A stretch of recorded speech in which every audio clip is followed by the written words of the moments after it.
No U.S. visit to Europe. Europe's 40 countries are moving to the Middle East. In recent times, the relationship between the United States and Europe can be described as very close from the surface. The two sides not only in the Russian-Ukrainian conflict to support Ukraine, but also reached a consensus on sanctions and suppression of Russia. But the harmony on the surface is only superficial after all. Just recently, the U.S. Trade Representative Deitch suffered a cold reception during her trip to Europe. According to European media reports, the U.S. Trade Representative Deitch departed for Europe not long ago to discuss trade friction between the United States and Europe. It is understood that Deitch's trip coincided with the departure of German Chancellor Scholz to China, and the foreign media therefore thought that Deitch's trip was more likely to persuade European countries to stop cooperating with China. But her trip to Europe obviously did not achieve the expected effect.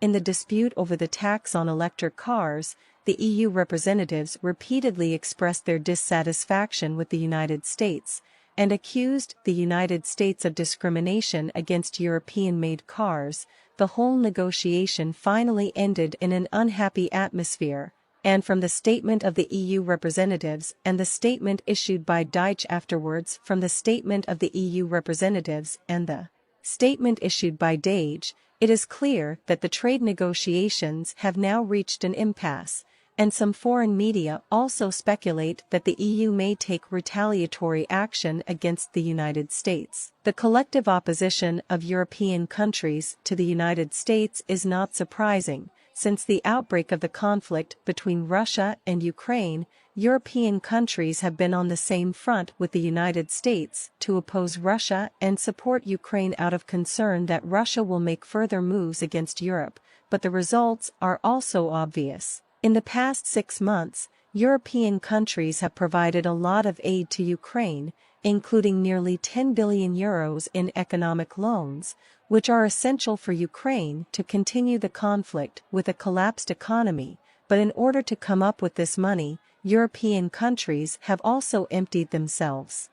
Now, because the scale of the Russian-Ukrainian conflict continues to escalate, as well as the Nord Stream gas pipeline was bombed, European energy prices have risen sharply. Many countries are difficult to survive the winter, while most countries are facing a serious inflationary crisis. In this situation, the U.S. is not only not giving any substantial support, but is also planning to take this opportunity to sell sky-high gas prices to Europe, so as to make a lot of money, while also asking Europe to contribute to the post-war reconstruction of Ukraine. In early October, 13 OPEC members and non-OPEC producers unanimously decided to cut total oil production by an average of 2 million barrels per day starting in November. This move will help Russia to obtain funds and will undoubtedly undermine the U.S. sanctions against Russia, while it will exacerbate the economic challenges faced by the U.S. and Europe. Europe is in a deep energy crisis due to sanctions against Russia.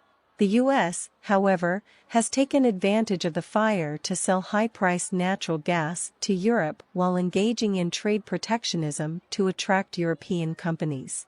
In this context, the 27 EU member states no longer trust the rhetoric of decoupling from China, and at the end of October, at the EU Autumn Summit, leaders discussed the European-Chinese relations.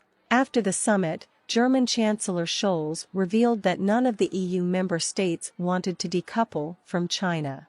Not only that, but the United States has been betrayed by its allies. In response to the U.S. Inflation Reduction Act, French President Emmanuel Macron stressed that the EU needs a similar act to set aside subsidies for European manufacturers. Macron's proposal was echoed by Scholz, and the two held a working lunch in Paris at the end of October, always agreeing that there would be trade retaliation against the U.S. France and Germany have agreed on their attitude toward the U.S., but Germany is clearly moving faster in its relations with China. On November 4, Scholz embarked on his first trip to China since taking office, accompanied by a business delegation, sending a strong signal. Against the backdrop of Europe's woes, Scholz hopes to strengthen German-Chinese and European-Chinese economic and trade ties through his visit to China and alleviate Germany's and Europe's serious economic problems.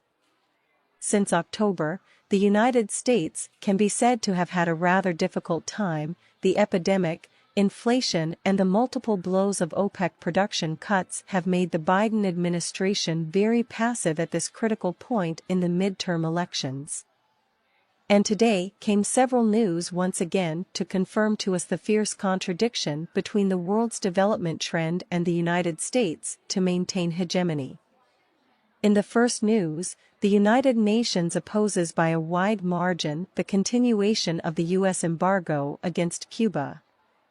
At the 77th session of the United Nations General Assembly in New York on November 3, almost all countries expressed their opposition to the U.S. embargo against Cuba, which has been in place for 3 decades. In terms of vote type, only the United States and Israel, out of the 187 countries that participated in the vote, expressed their support for the continuation of the embargo against Cuba, while all other countries either abstained or opposed. Even Ukraine did not follow the footsteps of the United States in this matter. We don't care what each country's intentions are, but at least in terms of the position it has taken, the U.S. is isolated from the rest of the world, which means that no one dares to openly side with the U.S. in this matter of hegemony. So based on this, we can say that the U.S. hegemonic system is gradually disintegrating. The second news is that the EU is trying to get rid of the influence of the U.S. Asia-Pacific strategy. Recently, the U.S. has once again returned its focus to the Asia-Pacific region, in addition to the renewal of weapons and equipment for the military bases in Japan and Australia.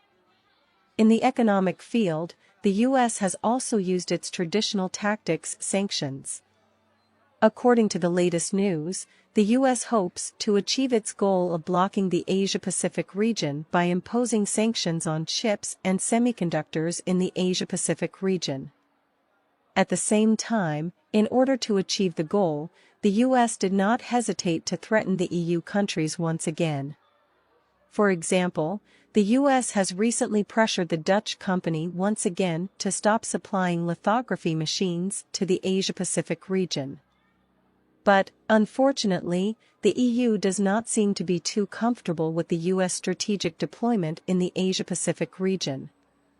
According to the latest news, in this time German Chancellor Scholz went to the Asia-Pacific region to look for opportunities. French President Macron also jokingly expressed his desire to go to the Asia-Pacific region with Scholz, thus demonstrating the unity of the EU. It must be said that this can more or less show us the vein of the whole European Union, that is, the desire to seek cooperation and development in the Asia-Pacific region. After all, a Russia-Ukraine conflict can be said to the entire European economic situation washed up in pieces, and the United States is still standing behind the EU to knock the bones and marrow.